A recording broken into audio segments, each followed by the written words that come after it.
Hello friends, welcome to my channel. இன்னைக்கு இந்த வீடியோல நம்ம என்ன பார்க்க போறோம் அப்படினா மீல் மேக்கர் kolaurundaikulambuseivathuyeppadi சப்பாத்தி ரெண்டும் தான் பார்க்க போறோம். நான் இன்னைக்கு இந்த மீல் மேக்கர் kolaurundaikulambusei கொஞ்சம் வித்தியாசமான மெத்தட்ல பண்ணிருக்கேன். இதே மெத்தட்ல நீங்க இந்த குழம்பு பண்ணும்போது சாதம், சப்பாத்தி, பரோட்டா எல்லாத்துக்குமே ரொம்ப நல்ல காம்பினேஷனா இருக்கும். டேஸ்டும் ரொம்ப நல்லா இருக்கும். வாங்க இந்த ரெண்டு ரெசிபி எப்படி பண்றதுன்னு வீடியோல பார்க்கலாம். அதுக்கு நான் இன்னைக்கு ஒரு 200 கிராம் அளவுக்கு மீல் மேக்கர் எடுத்துர்க்கேன். அதை கொதிக்கிற தண்ணியில ஆட் பண்ணிருக்கேன். 2 நிமிஷம் போல குக் பண்ணிக்கங்க. இப்போ 2 நிமிஷம் ஆயிடுச்சு. அடுப்பு ஆஃப் பண்ணிட்டு தண்ணியை வடிச்சு எடுத்து வச்சுக்கலாம். இப்போ தண்ணியெல்லாம் வடிச்சு தனியாக எடுத்து வச்சிருக்கேன். இதுல தண்ணியை நல்லா புழிஞ்சு எடுத்துக்கணும். இந்த மாதிரி கையாலே நல்லா புழிஞ்சு எடுத்துக்கங்க. தண்ணி கொஞ்சம் கூட இருக்கக்கூடாது, அந்த அளவுக்கு நல்லா புழிஞ்சு எடுத்துக்கணும். இப்போ இதை ஒரு மிக்ஸி ஜாரில் ஆட் பண்ணிக்கிறேன். இதே மாதிரி எல்லா மீல் மேக்கரையும் தண்ணியை புழிஞ்சு மிக்ஸி ஜாரில் ஆட் பண்ணிக்கோங்க. இப்போ இது கூட 1/2 ஸ்பூன் அளவுக்கு நான் மிளகாய் தூள் சேர்க்குறேன். தேவையான அளவுக்கு உப்பு, 1/4 ஸ்பூன் அளவுக்கு சீரகம், 1/2 ஸ்பூன் அளவுக்கு சோம்பு, 1/4 ஸ்பூன் மிளகு,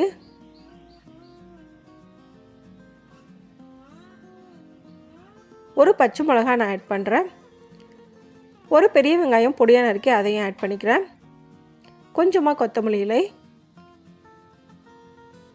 கொஞ்சமாக கறிவேப்பிலை. இது எல்லாத்தையும் சேர்த்து மிக்ஸி ஜாரை மூடி நல்லா ஃபைன் பேஸ்ட்டாக அரைச்சிக்கோங்க. நல்லா நைஸாக அரைச்சி எடுத்துக்கணும். இந்த அளவுக்கு அரைச்சா போதும். இப்போ இது நல்லா உருண்டையாக பிடிச்சி எடுத்துக்கலாம்.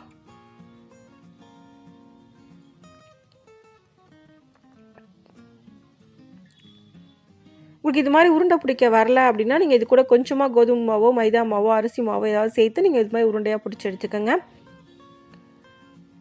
இப்போ நமக்கு உருண்டை எல்லாமே ரெடி ஆகிடுச்சு. அடுத்து குழம்பு பண்ணுறதுக்காக ஒரு கடாயில் 3 ஸ்பூன் எண்ணெய் ஊற்றுறேன்.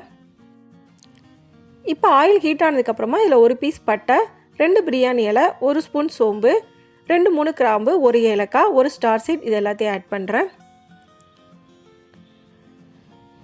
இப்போ இது எல்லாமே நல்லா ஃப்ரை ஆனதுக்கப்புறமா பொடியாக நறுக்கின பெரிய வெங்காயம் ஆட் பண்ணுறேன். இது எல்லாத்தையும் சேர்த்து நல்லா ஃப்ரை பண்ணிக்கலாம். வெங்காயத்தோட கலர் நல்லா சேஞ்ச் ஆகணும், அந்தளவுக்கு இது நல்லா ஃப்ரை பண்ணிக்கோங்க.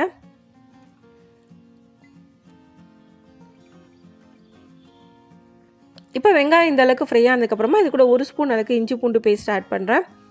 ஒரு பச்சை மிளகா, கொஞ்சமாக கறிவேப்பிலை,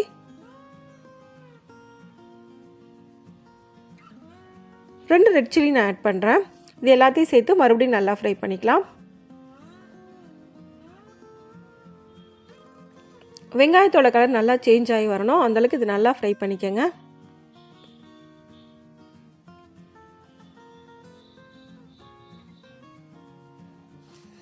இப்போ இது நல்லா ஃப்ரை ஆகிடுச்சு.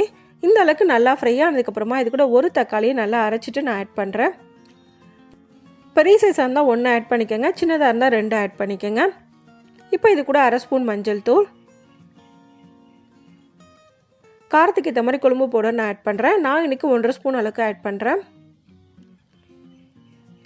1/2 ஸ்பூன் அளவுக்கு கரம் மசாலா. இது எல்லாத்தையும் சேர்த்து நல்லா மிக்ஸ் பண்ணணும்.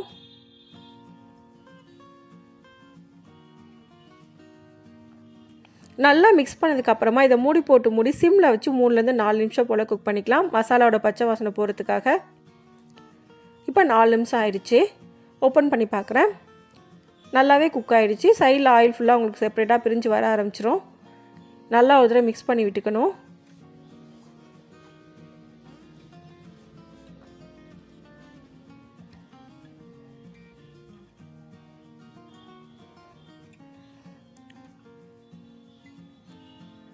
இது இந்த அளவுக்கு நல்லா ஃப்ரை ஆகணும், அப்போ தான் குழம்போட டேஸ்ட் ரொம்ப நல்லாயிருக்கும். இப்போ நல்லா மிக்ஸ் பண்ணதுக்கு அப்புறமா இது கூட 1 கப் அளவுக்கு நான் தண்ணி ஊற்றுறேன்.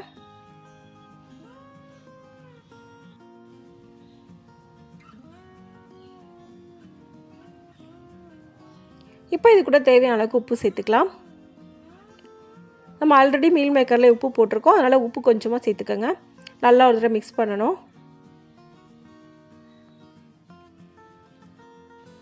நல்லா மிக்ஸ் பண்ணதுக்கப்புறமா இதை மூடி மீடியம் ஃப்ளேமில் ஒரு 3-4 நிமிஷம் போல் வேக வச்சுக்கோங்க. இது 4 நிமிஷம் போல் குக் ஆகட்டும். அதுக்குள்ளே நம்ம ஒரு தேங்காய் பேஸ்ட் ரெடி பண்ணணும். அதுக்கு ஒரு பேனில் 1 ஸ்பூன் எண்ணெய் ஊற்றுறேன். எண்ணெய் ஹீட் ஆனதுக்கப்புறமா 1 பீஸ் பட்டை, 1/2 ஸ்பூன் அளவுக்கு சோம்பு,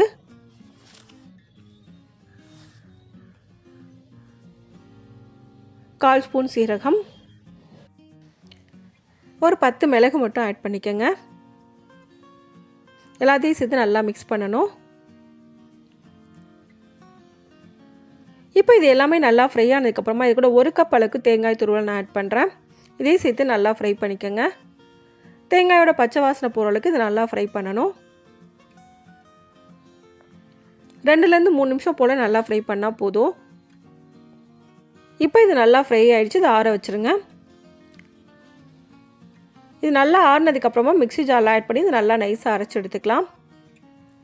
தேவைப்பட்டால் கொஞ்சமாக தண்ணி ஊற்றி நல்லா நைஸாக அரைச்சிக்கோங்க. இந்த அளவுக்கு நல்லா அரைச்சி எடுக்கணும். இப்போ குழம்பும் நல்லா குக் ஆகி வந்திருக்கு. நல்லா ஒரு தடவை மிக்ஸ் பண்ணி விட்டுக்கோங்க. இப்போ இது கூட நம்ம அரைச்சி வச்சுருக்க தேங்காய் பேஸ்ட்டை ஆட் பண்ணிக்கலாம்.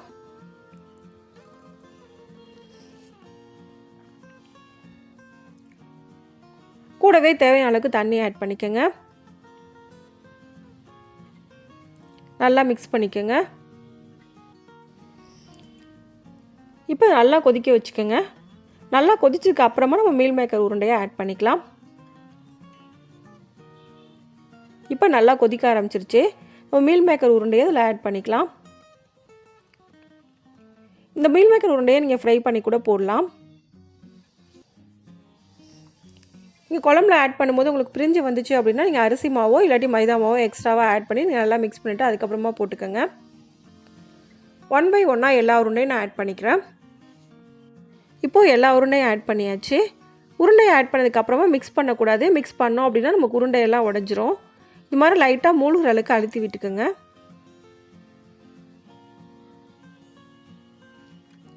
இப்போ இதை மூடி போட்டு மூடி வச்சிடலாம். மூடி போட்டு மீடியம் ஃப்ளேமில் 2லேருந்து 3 நிமிஷம் போல் நல்லா கொதிக்க விடுங்க. அப்போ தான் உருண்டையெல்லாம் நல்லா குக் ஆகும். இப்போ 3 நிமிஷத்துக்கு அப்புறமா நான் ஓப்பன் பண்ணுறேன். உருண்டை எல்லாமே நல்லா குக் ஆகிருக்கு.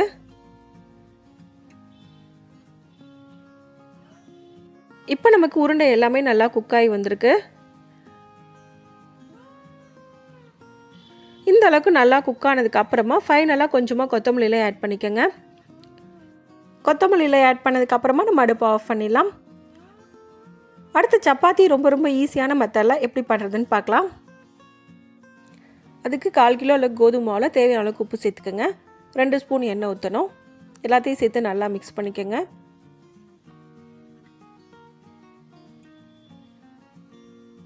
நல்லா மிக்ஸ் பண்ணதுக்கப்புறமா கொஞ்சமாக தண்ணி ஊற்றி மாவு நல்லா பிசைஞ்சிக்கோங்க. தண்ணி ஒரேடியாக ஊற்றிடக்கூடாது. கொஞ்சமாக தான் தண்ணி ஊற்றணும்.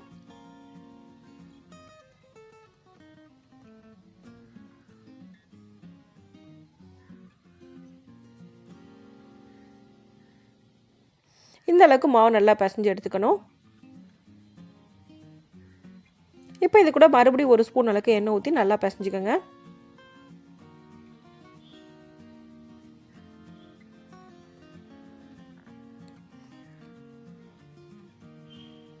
இப்போ நமக்கு சப்பாத்தி மாவு ரெடி ஆயிடுச்சு. ஒரு 1/2 மணி நேரம் போல் அப்படியே ஊற வச்சிடலாம். ஊற வச்சுட்டு பண்ணும்போது சப்பாத்தி ரொம்ப சாஃப்டாக கிடைக்கும்.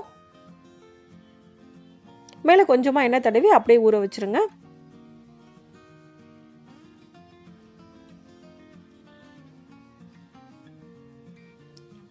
இப்போ 1/2 மணி நேரம் ஆயிடுச்சு.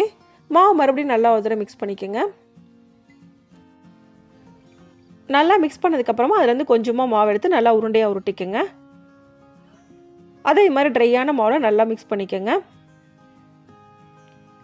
இப்போ சப்பாத்தி கடையில் வச்சு நல்லா தேய்ச்சிக்கலாம். இந்த மாதிரி திருப்பி போட்டு நல்லா தேய்ச்சிக்கணும்.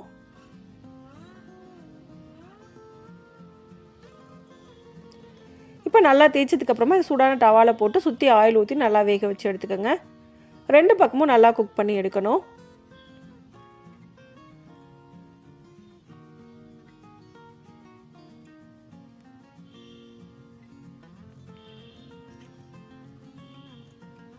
2 பக்கமும் நல்லா குக் ஆகிடுச்சு, வெளியே எடுத்துடலாம்.